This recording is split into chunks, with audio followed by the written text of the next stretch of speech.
starting with the words wisdom, then human, and responsibility.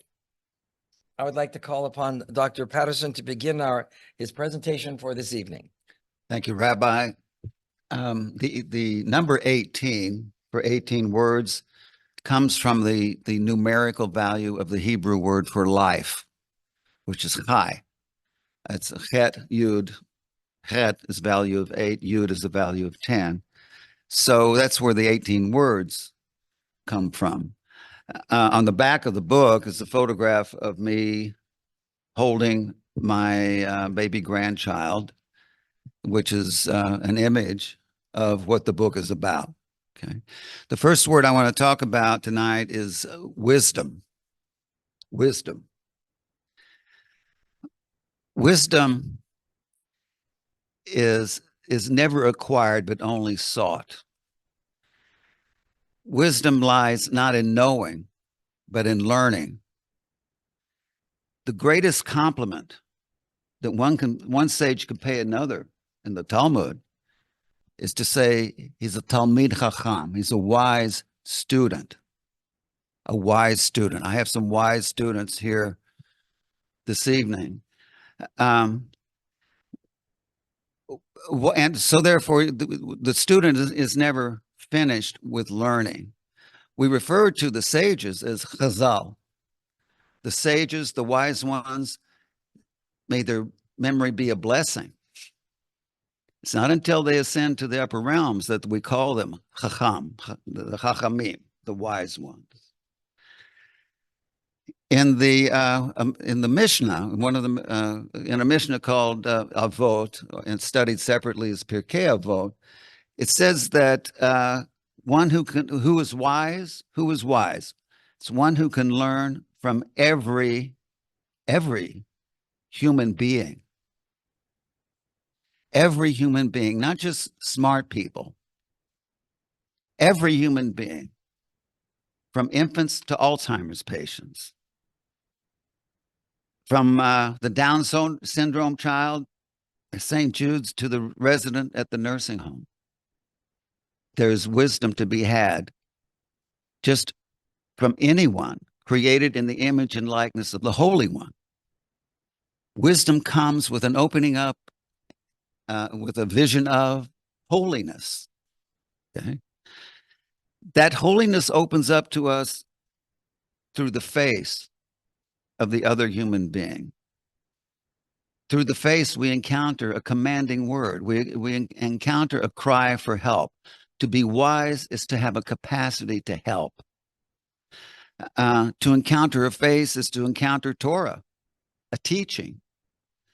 As we affirm in our daily prayers, we end the 18 benedictions by invoking God, saying, by the light of your face, you have given us the Torah of life.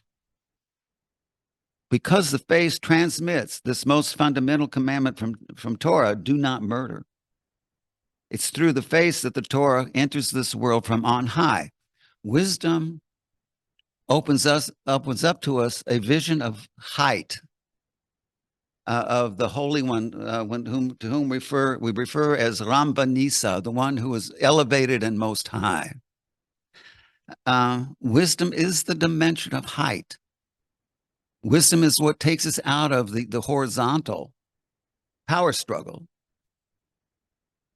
where power is the only reality and weakness is the only sin, and no one wins because no one gets out alive. I remember one of my small children, one of my children, she's my older daughter. I have two daughters. She was about 2 years old. And I was out with her one day, and she looked up and her eyes grew wide. It was the moment she discovered the sky. The sky. A source of wonder. Truly a source of wonder. When God created the heavens and the earth, God created the heavens first, because the Midrash tells us God created a dimension of height without which there's no meaning. Without which there's no meaning. When God says, let there be light, he says, let there be height. Let there be height. Now, in the Proverbs, we're taught that the awe of the Holy One, a yirat Hashem, what is that we call in Hebrew, is the beginning of wisdom. Now, yirat Hashem is sometimes translated as fear of God, but it's more like awe. We flee from what we fear, but we can't draw close enough to what we are in awe of. We want to be near what inspires us with awe. There's no wisdom without wonder. There's no wisdom without wonder. Wonder over what?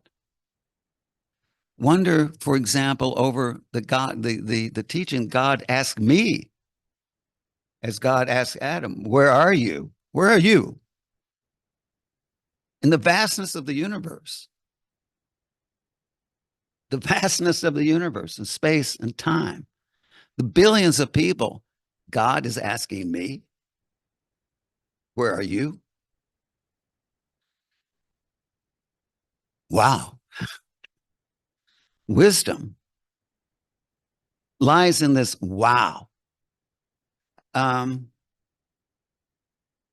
We draw near to heaven by drawing closer to taking on a greater capacity for awe and wonder, for the wow. The Maharal of Prague, one of the great sages from the 16th century, says, wisdom draws the fear of heaven in its wake, yirat, by awe, and it is the fear of, and if the fear of heaven does not follow, we can be certain it is not wisdom. If the awe of the Holy One does not follow, we can be certain that it isn't wisdom. If we are not in awe at the holiness that emanates to us through the face of the other human being, then it isn't wisdom. It isn't wisdom. What is it that we are inspired with when we behold the holiness in the face of the human being? What are we summoned to? What do we understand through wisdom? We understand something about what there is to love, what there is to fear, what there is to fear for. For a moment, we understand the difference between the trivial and the essential. Most of our lives are made of distractions. And most of our distractions are really trivial matters. Most of the time. Not all of the time. So there's no wisdom without love. Wisdom lies in an embrace of another. Knowledge is an appropriation of another, a seizing of another. To know is to seize, comprehend. Comprehend means seize. Wisdom is an opening up. Knowledge is grabbing, wisdom is open arms. Open for an embrace. And reminds me, I'll just close with a remark from one of my favorite authors, Dostoevsky, who died in 1881 and who was known for his opposition, his testimony against the rising nihilism of our own time. He once wrote, I find no idea higher than this idea of embrace. And then he added, what will you give me with your positivism, your materialism in exchange for that? So those are my brief thoughts on wisdom. Maybe we can talk a little bit more about wisdom. Wonderful. Well, it's a subject that certainly could never be exhausted. That's for sure. And with your permission, Dr. Patterson, I think I'm going to keep my response on this chapter a little bit shorter because I have a very profound items to discuss on our next word that may take even a little bit longer. So, but I would like to point out that So much of what you wrote in this chapter resonates so deeply within me. This concept of quest, of a lifelong passion and pursuit, the wisdom coming from the heart, not the mind. And that's the idea also. I mean, it can involve the mind, but it's also a capacity to help and interact. I love when you just said the wisdom lies in the embrace of another. And so often we, in our modern age, there's so much information going around, so many bytes of sound and data points that we forget the distinction between information and knowledge and facts, things that you can look up and find out in 5 seconds on the internet, and true wisdom. And when you pointed out in your chapter that often our grandmothers are the seats of wisdom for our lives because of the life experience that they have and their embracing of love and transmission of love through generations to us, whether or not we knew them, and if we did know them, how blessed we were to have felt that love ourselves. And certainly, when we look in other people's eyes and we see that image of the divine, we are able to have that sense of awe and wonder. I've always loved the phrase that you quoted in Hebrew. I'll say it: "Yirat Hashem Reshit Chochma." Or Reshit. Sometimes it's reversed: Reshit Chochma, Yirat Hashem. Either way, the respect and love and mingled with just the tiniest bit of the fear concept as just the beginning, not the end. It's the beginning of becoming enlightened and that desire to be close. And Abraham Joshua Heschel, the great Abraham Joshua Heschel, once commented on this in a different way. One of his key concepts was something that you alluded to, but didn't quote his term, which is fine. But he would use the term radical amazement, to that sense of being so struck by every single miracle, every single minute, every single perception that we have, that one is not just amazed, but one's radically amazed. It's a constant state of wonder. And perhaps leads one to think of how the angels must be, the highest level of angels, which I've talked about sometimes in our congregation. They are the seraphim. They're burning. They are literally so excited, if you want to use that term, on a molecular, physiological, physical level, physiodynamic level, however you want to call it. They're literally burning. And they are saying, "Holy, holy, holy is the Lord of hosts." Now, if a human being were try and do that, we might get rather bored. But even sometimes, but they're in the presence of constant radical amazement, and hence have that sense of perpetual radical awe. And so you've really pointed to so many wonderful things in this chapter for us. Thank you so much. Thank you. And I'm glad that you underscored that the awe, fear of God is the beginning, not the end. Right. Wisdom entails eternally beginning again. Elie Wiesel once said, "Only God can begin, but it's given to us to begin again and again and again." That's one of the characteristics of being human, our humanity, if I can talk about the word human for a few minutes.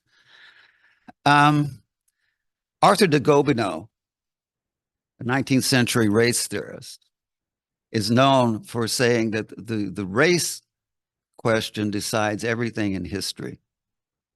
There are many today who take that position as well. Understanding the human being in racial terms is what shapes everything else in our vision of God, world, and humanity. This question, where lies the dearness, the importance, the meaning, the value of the other human being, is the question that decides everything else. How do we understand the sanctity of the human being value? What makes a human being matter? That is indeed a question that decides everything else. What is the Jewish teaching on this point?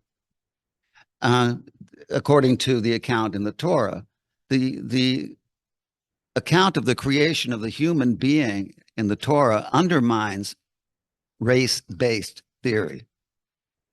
There's no room for a category of race in this thinking. There's no biblical Hebrew word for race, certainly not as we understand the term. As you know, you recall, each human being not only has value, but it's holy because each soul, each human being is created in the image and the likeness of the Holy One. Each of us is bound to the other spiritually through our connection to the source, just like every beam of light that radiates from a star is connected to every other through the star, through the Creator. Each of us also has a common physical connection through Adam. Through Adam.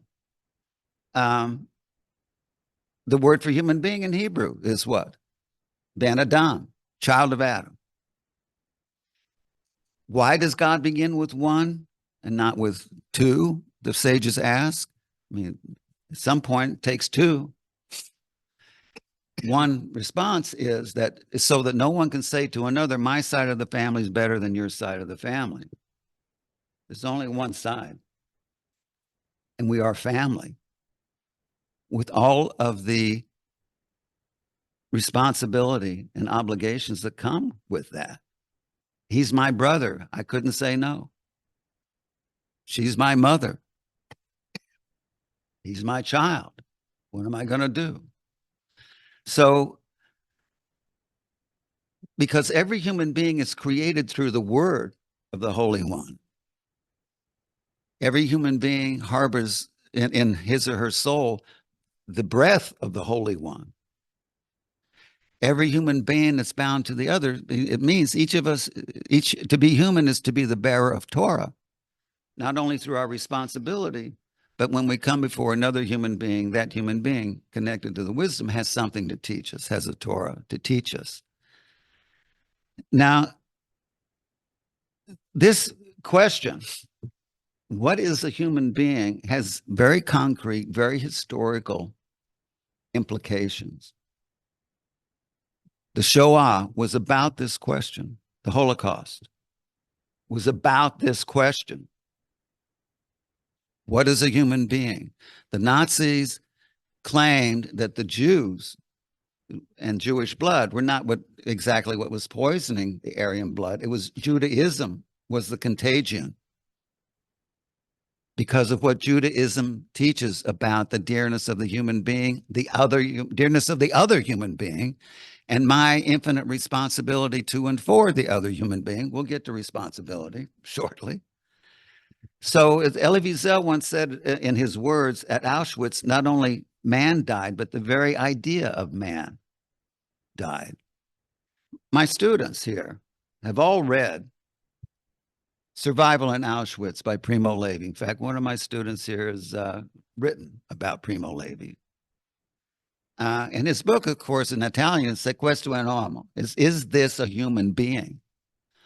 That's the question that in Primo Levi's memoir runs through the whole memoir.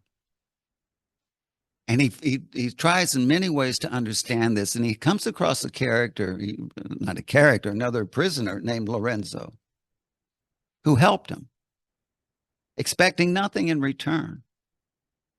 Expecting nothing in return. And he says it was Lorenzo's goodness that reminded me that I too am human. So what does human mean? What is it to be human? To be human is to be good. It's not to err is human. To be good is human. To be human is to help. To be human is to give. To be human is to give your time and your attention, your energy. To be human is to be more, to give a little more. To be human is to be in the process of becoming more, just like wisdom is in the process of learning more. When last brief point, you can't be human by yourself.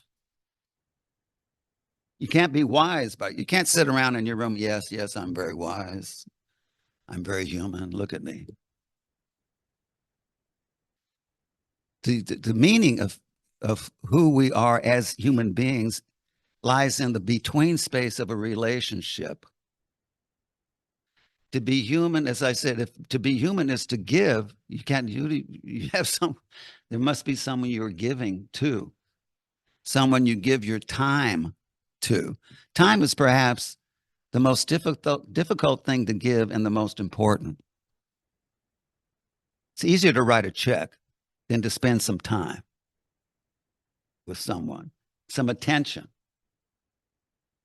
To be human is to make that human being with you feel like the most important human being in the universe through your care. You're saying of here I am. This is why, after pronouncing the days of creation to be good, sixth day very good, tov, kitov, kitov, kitov me'od. When does God first use the phrase lo tov, not good? It is not good for the human being to be alone. Even when Adam is alone with God, he's not yet human. That's why it's not good. To be human is to be in a relationship with another human being that is expressive of a higher relation, the relation to God. I spoke about the wisdom of embrace. It's the embrace that we offer another through which we become human. Because it's only in that embrace that we can embrace God himself. God needs a hug.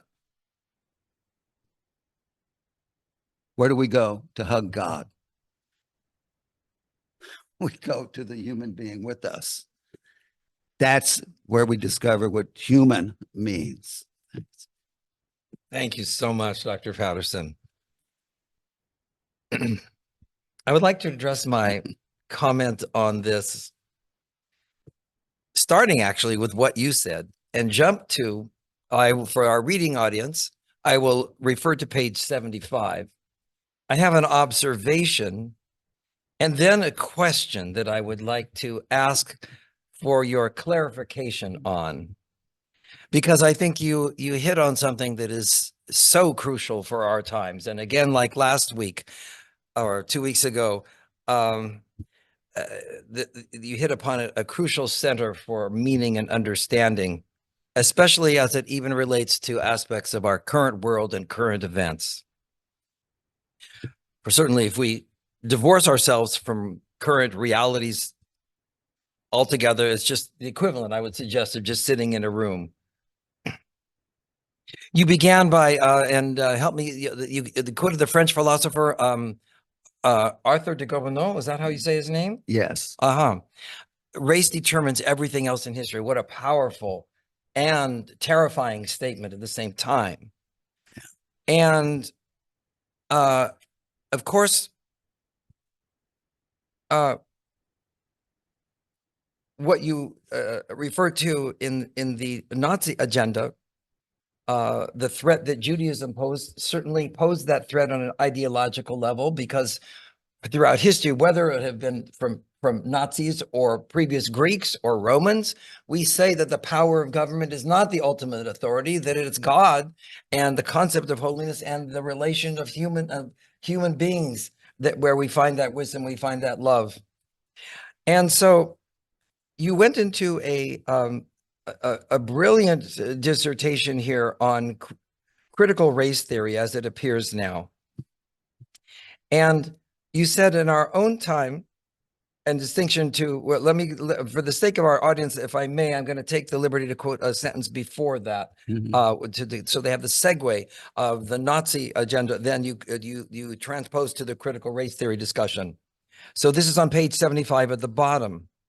From the standpoint of the Actually, the whole paragraph is so brilliant, I think, and it's so true. I have to start a sentence earlier. So how are we to understand this life-sustaining word? The Nazis had one view, the Jews had another, and the two could not abide in the same universe.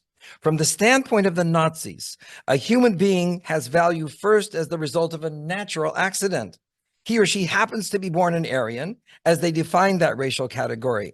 In our own time, with critical race theory, it means being born into a certain privilege and power, a certain class as determined by race. And then you say in the next sentence, which was jarring at this point, at that point, you say, therefore, CRT is fundamentally anti-Semitic, inasmuch as it must fundamentally oppose the Judaic basis of the value of the human being as laid out in the Torah.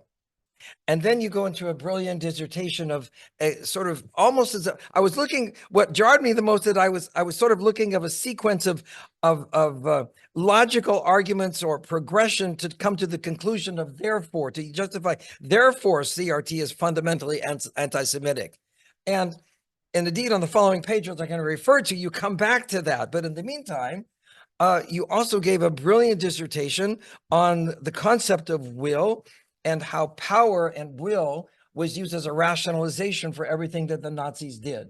And you quoted the book, The Triumph of the Will. And then you said in CRT, there's a radical essential separation between each race and the rest of humanity, especially from the Jew, whom CRT deems white because of a perceived privilege. And with CRT, white as well as Jew, and with CRT, white as well as Jew is a synonym for evil. Just as the Aryan has no more in common with the Jews than a human has with a cockroach, so with CRT, the Jews are so radically other that they lie completely outside the circle of salvation. And then he said, and you, my children, are adrift in a sea of CRT. And not the C, the letter C, but in a sea as in water of CRT.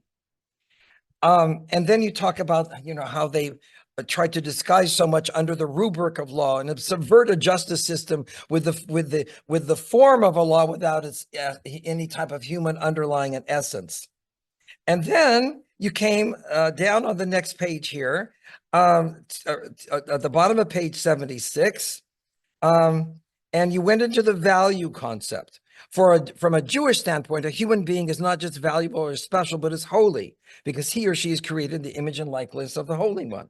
Therefore, the oppression or dehumanization of another human being not only matters, it is evil. From a Jewish standpoint, the determination of the identity of a human being on the basis of the contrived category of race is dehumanizing. Fixated then on race, class, or gender, we are blind to the human face, as you alluded to, from the holiness of the other human, from which the holiness of the other human being emanates, and a fundamental prohibition against murder, and an absolute commandment to care. So the observation correlated with that is the Nazis took it in, as you said, in a direction of using with the triumph for will and a perverted basis of race, not only seeing Judaism as a threat ideologically, but also biologically, in which they brought in so much of the imagery of modern science and coached their hatred through the images of a deadly organism, a cancer that had to be removed and things like that, which of course, I'm sure you taught your students in so many other contexts.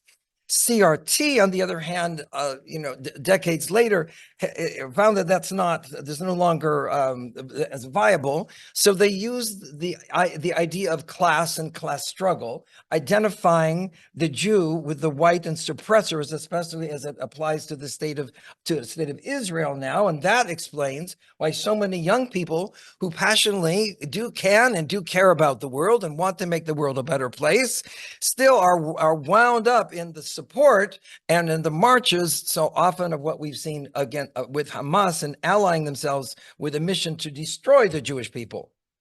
So that's the observation. The question is then that I struggle. After I read it last night, I said, I know that when I woke up in this morning, the question would arrive. How would I formulate the question?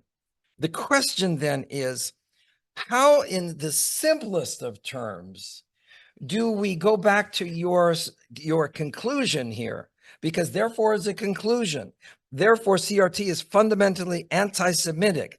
In the simplest of terms, for those who are perhaps on the leftist end of the American political and worldwide spectrum, who feel an identification with those who perhaps have been oppressed or feel guilty about the negative elements of history, which there is a validity to the oppression that Blacks did suffer for centuries, although it's improved so much in recent decades. But how do we come to the conclusion and explain in the simplest terms to that, from someone from coming from that leftist perspective, the fundamental anti-Semitic nature of CRT? Well, the fundamental anti-Semitic nature lies in proceeding from a premise that is opposed to the premise that Judaism proceeds from regarding what makes a human being matter. The Jewish premise, as I mentioned, is about a fundamental bond and connection of every child of Adam, child of God, to the other. CRT, I can name some of the theorists, Kimberly Crenshaw, Gary Peller, for example. They explain that one race can never connect with another, can never assimilate with another. Many of them are they're segregationists. Gary Peller invokes Stokely Carmichael as one of his heroes, the Black segregationist who was known to say, "I have no use for white people except Hitler is my favorite." It's the Jews and the Jewish teaching that leads us to be responsible, concerned, responsive to a suffering humanity. The Israeli army is the only army in the world with a unit designated for humanitarian aid, trained for that reason. Friend of mine, Elliot, we've had Elliot here before. He tells me the guys in that unit have to have their phone on at all times, and if they don't answer it, they got a problem. To be called up. They've been to Haiti, they've been to Iran, Iraq, Ukraine, Africa. They were the first in Rwanda. Okay, that's the fundamental Jewish connection. With regard to coming up and becoming a voice for the oppressed, where was the world on October 7th? Where were the critical race theorists? Where were the women's movements? Where were the human rights organizations, the NGOs? We remember what Olga Deutsch was saying the other night. Completely separate. If you're in this thinking, if you look at Ibram X. Kendi, Robin DiAngelo, who see white as tainted, already guilty, and it's something you can't be redeemed from. If you're white, you can't be a victim. The history of demonization relies on, in many courts, not always, but certainly where race is concerned, the demonization of another arises from a materialization of the human being. In other words, there's no divine holiness that sanctifies each person as a child of God. Those of you who study critical race theory, where's God? Where's God? God is irrelevant. Okay? It's critical race theory is heavily influenced by Marxism, where race takes the place of class. Yeah. Marxism is a dialectical materialism, or let's just say it's a materialism. Okay, which leads to this separation of classes, races, genders. There's no absolute bond. But there is an absolute separation. That's why it has to be, that thinking has to be at least anti-Judaic. It has to view Jewish teaching as a threat to their premise, which ultimately leads it to being anti-Semitic. Next thing you know, they're in the streets on the campuses where this thinking is rampant. Pro-Hamas, without even wondering, what am I pro exactly when I'm pro-Hamas? Right? So this is a controversial point on my part, and I can tell you, I've caught a lot of flack from people whenever I criticize to academics critical race theory. But I don't care. I'm here to catch some flack. Well, that was very courageous in your response. And thank you for such a dignified response. I know our listening audience, not just here this evening, but around the world and for eternity, will be able to refer, and I seriously mean that, for eternity will be able to refer to the clarification that you brought there. And because it's so important, if I could maybe just give a further tiny comment and then ask for maybe a further tiny comment on that. So therefore, as we come to this crystallization and this distillation of what is so confusing for so many people, could we say then that since CRT has allied itself with some of the philosophical underpinnings of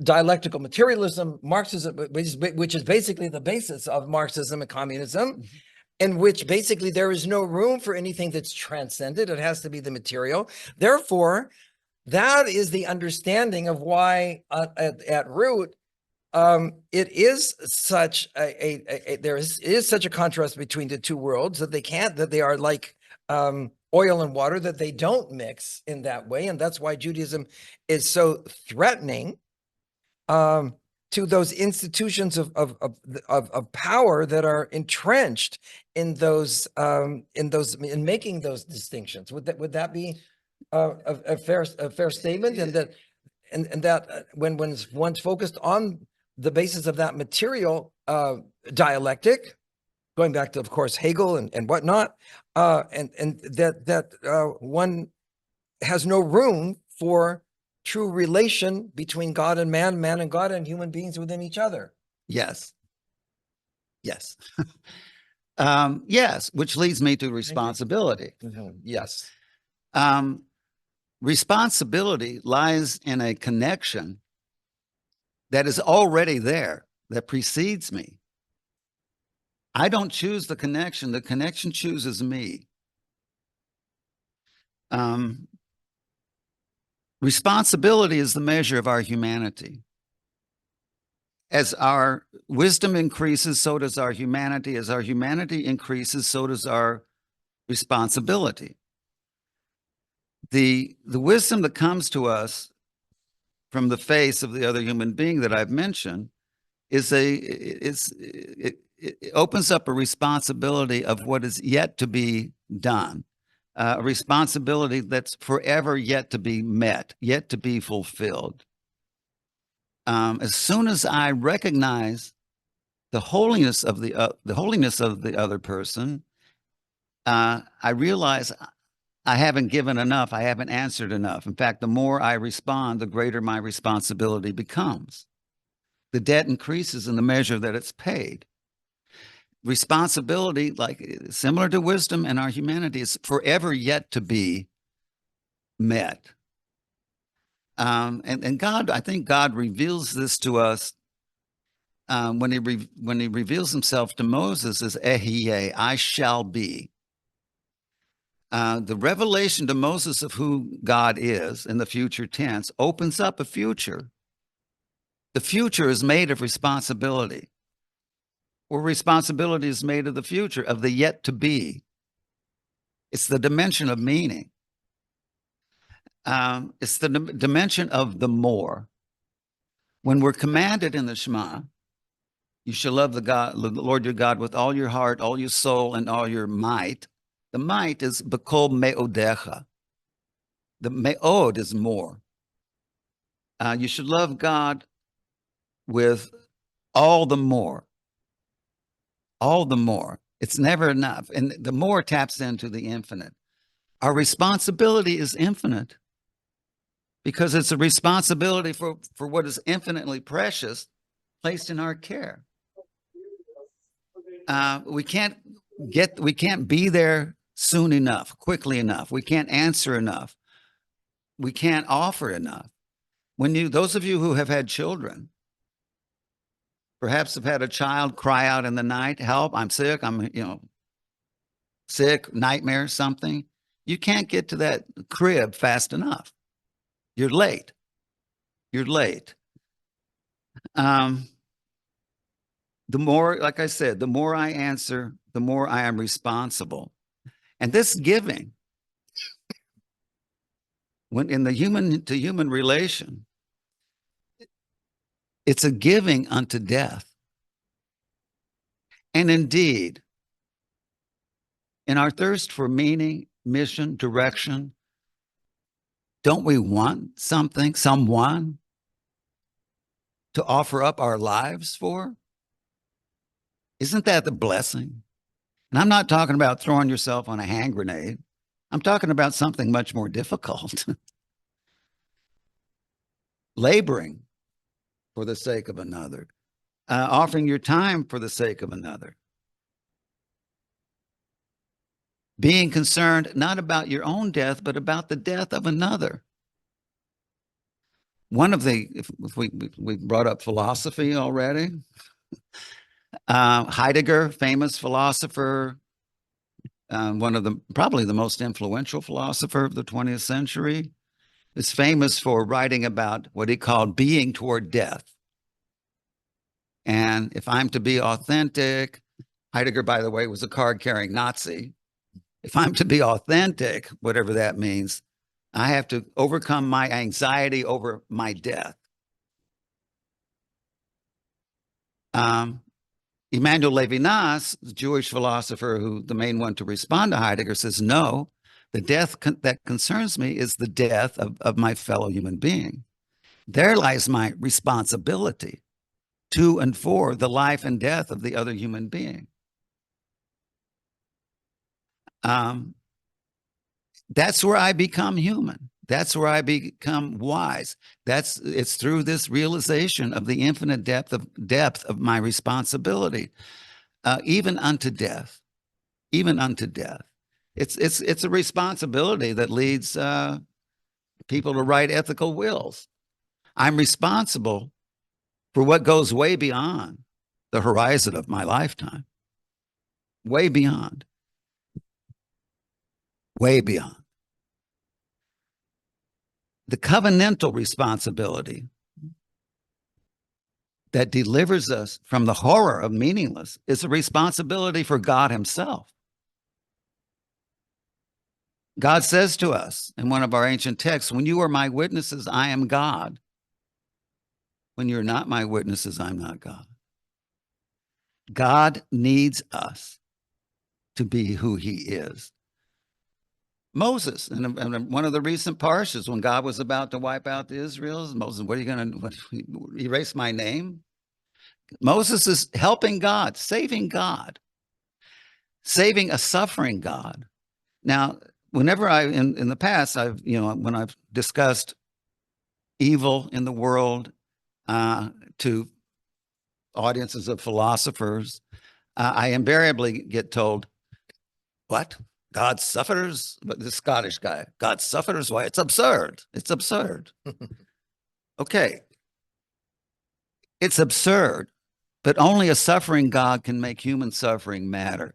This is, we're taught this by the prophet Isaiah. In all their suffering, he suffers.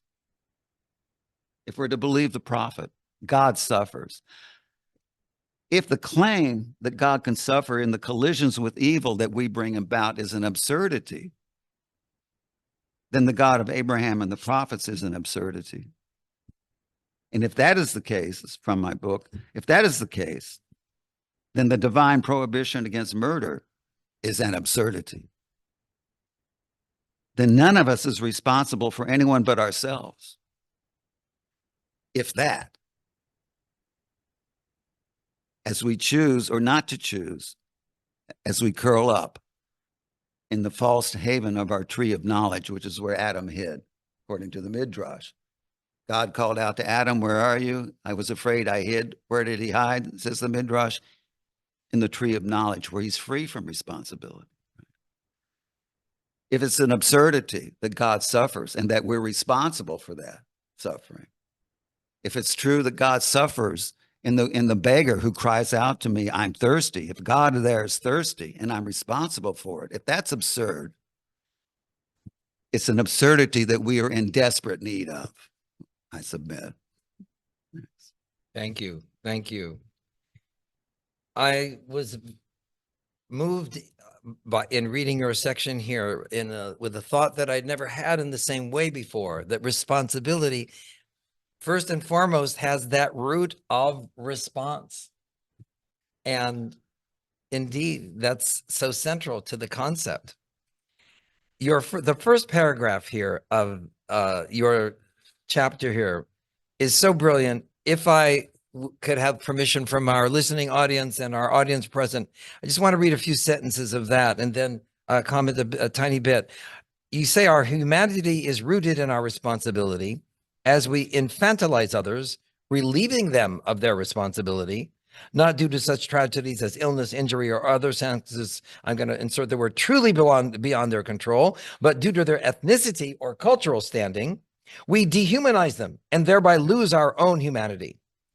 And then you say so brilliantly, opposite the ruminations of the self-centered, isolated ego, where everything is about me and my feelings, we have the Jewish teaching concerning the responsibility of each for all, beginning with me. Here my humanity lies not in how deeply I feel, but how profoundly I answer to for another. And then you say, in this answering, I affirm my answerability, my responsibility, as it exceeds the responsibility of all others. And then most importantly, you note, if I am more responsible than all, it does not mean that others bear no responsibility. The principle applies to each and every one of us, but it begins and ends with me. And this is indeed something that I have spoken about during the last 20 years. It seems like it's a paradoxical notion that we are not only responsible for ourselves, but we are responsible for that we could even conceive and take it upon our shoulders to take upon the responsibility for others. And what by extension, what that means is on some spiritual level, it would seem that then we could take upon our own shoulders, each human being who is alive, the responsibility for everything that happens on the planet. So then take it to the next level of what could be absurdity. Am I responsible for the terrorist who wants to kill me? Well, I wasn't his mother or father, but we breathe the same air on the same planet. And according to our tradition, as we discussed in our last chapter, each of us is imbued with that image of the divine.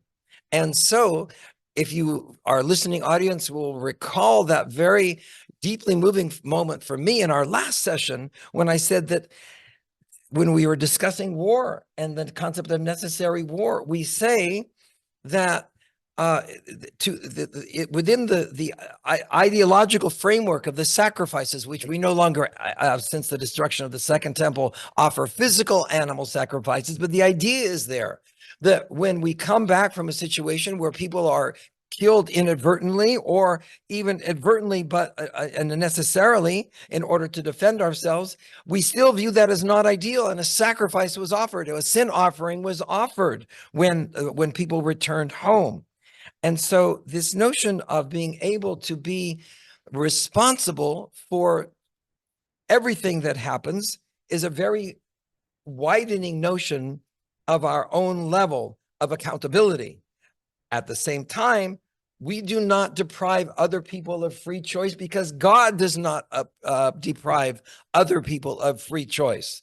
And if someone chooses to commit crimes, if someone chooses to become evil and to perpetrate evil, all we can do is respond to it through our tradition, through our actions, with justice. And that is the dilemma that modern life faces. And so our tradition makes full circle and says, basically, we need to do what we can, that we're not obliged in the quoting from the Talmud, the day is short, as a section of Pirkei Avot, the day is short. The task is great. The master, God, is impatient. The workers are lazy. That's all of us. And yet we are not able to desist from the task. Lo alecha malacha ligmor. You don't have the responsibility to finish everything, right? It would be nice if each of us could save the world. We're not given that mandate, but we are not free to desist to do everything that we possibly can to make the world if you put the Jewish mission statement in 5 words, to repair the world, to make it better than it was before we came on the planet.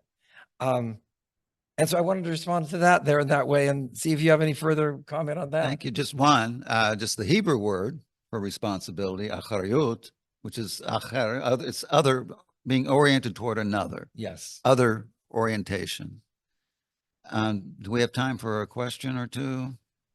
Absolutely. Absolutely. We do not want to deprive of our listening audience of the opportunity. Thank you.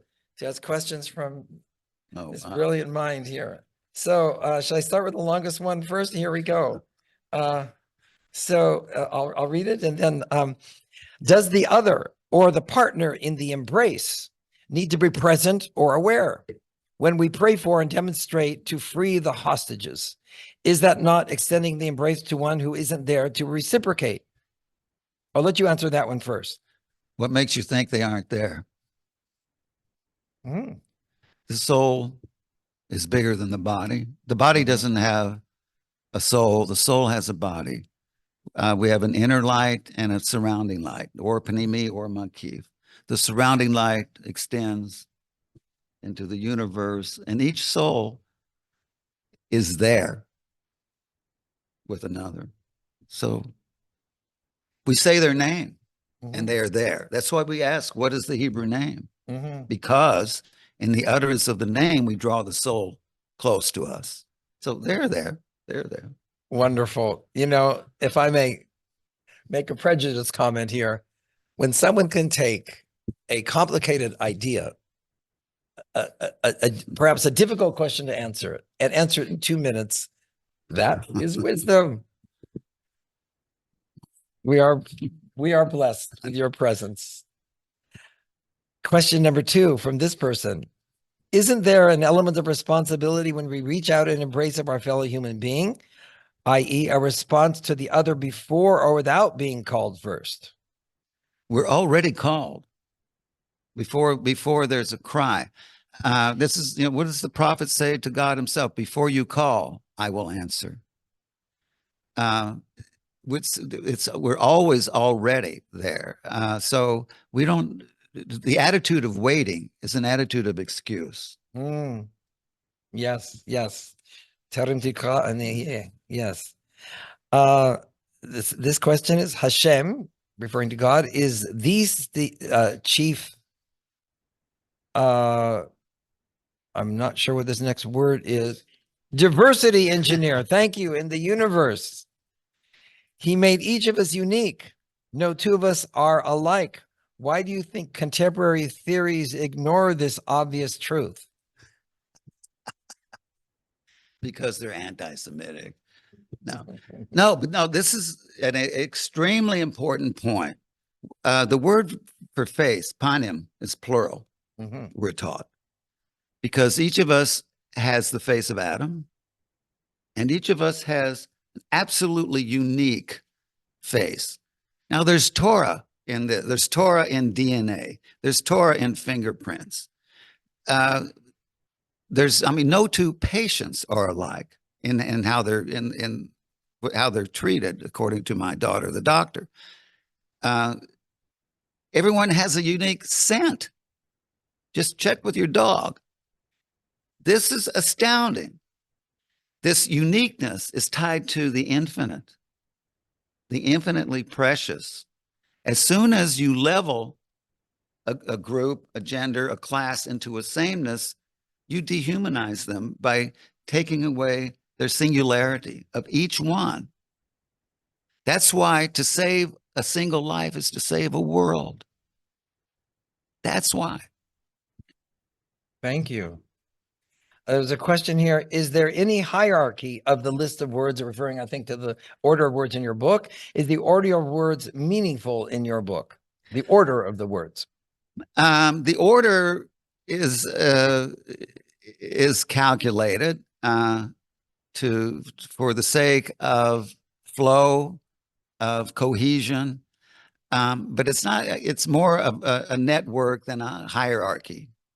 I mean, those of you who read the book will, if you've read half of it, you'll notice recurring themes, points, as they with the variations on the theme according to the word I'm talking about. I mean, it occurred to me the other day that in a way, it's not precisely, but in a way, these are all synonyms, these words. In a way, they're not really, but they're all connected. Each is connected to the other. Yeah. Absolutely. This is an interesting question. Can knowledge come through DNA? Now, well, DNA, I don't know, but knowledge comes through the soul, according to our teaching. We have this notion of Gilgul in Jewish tradition, mostly just in Kabbalistic texts, but a soul or a part of a soul recycles, comes to our aid, maybe just for a time and then departs.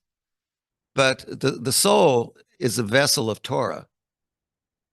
So the soul has knowledge. The soul has knowledge. The soul comes into this world caring. You see, I've seen this in my baby twins. There are two little chachamim, two little sages who smile. The Talmud tells us, with regard to wisdom, responsibility for another, the face, always greet the face of another with a face full of joy. And here's my 6-month-old baby beaming at me with a face full of joy, teaching me. So yeah, that baby has teaching. The soul has teaching. Is it the DNA? Okay, it's the DNA. It's okay with me. Bringing things to a great relevance again with modern life and issues. The question here is, if CRT is racist, then what is the difference? Assuming there is one, I'm going to add, but the question just says, what is the difference between racism and anti-Semitism? That's a good question. Anti-Semitism is not a form of racism. Racism is a form of anti-Semitism. I have to establish a racist premise in order to arrive an anti-Semitic premise. I have to establish an anti-Semitic premise in order to arrive at a racist outlook. I have to undermine this idea that we're B'nai Adam, we're children of Adam, to arrive at a racist outlook, or that we're children of God to arrive at a racist outlook. So CRT and the racism of CRT is and the notion of race and racism is twisted. I mentioned Ibram X. Kendi. Some of you may have heard the name. Kendi said in his book, How to Be an Anti-Racist, he says that the true racist that threatens America is not the white supremacist. It's the average American who wants a colorblind society. Those are the racists, because they reject race as a defining category. You see how twisted this is. Mm-hmm. But this racist thinking has to be twisted to be what it is. Anti-Semitic thinking is twisted. I mean, anyway, I'll just leave it at that. I could say more. Okay. Thank you. Here is a question on law and wisdom as they interrelate. Wisdom and law come from humans. How are the two linked? We have a responsibility to respond and respect the law. How do we respect the law when we see no wisdom in that law? Look, wisdom and law don't come from humans. What comes from humans is an attempt to understand a higher wisdom and a higher law. That's why there can be something like an unjust law. If it's just from us, then what is lawful is what those in power say is lawful. If there's such a thing as an unjust law, then even those in power can be wrong. They can be acting in an unlawful manner. Now, how we understand law, like medicine, is directly tied to how we understand the sanctity, the holiness of the other human being. Law is about holiness, at least from a Jewish standpoint. Law is about connecting with God through how we treat one another. Critical race theory generally originated in law schools in the 1970s. When the law students and some of the professors, later professors, were determining ways in which the law could be used to attain political power for the sake of what? Not racial equality exactly, but reversing the hierarchy of racial power. Critical race theory, openly, they don't hide it, is about political power. But again, if power is the only reality and weakness is the only sin, then nothing is true and everything is permitted. There is no law. So law and Torah, mishpatim and Torah, the teaching and the law are inextricable in Jewish tradition.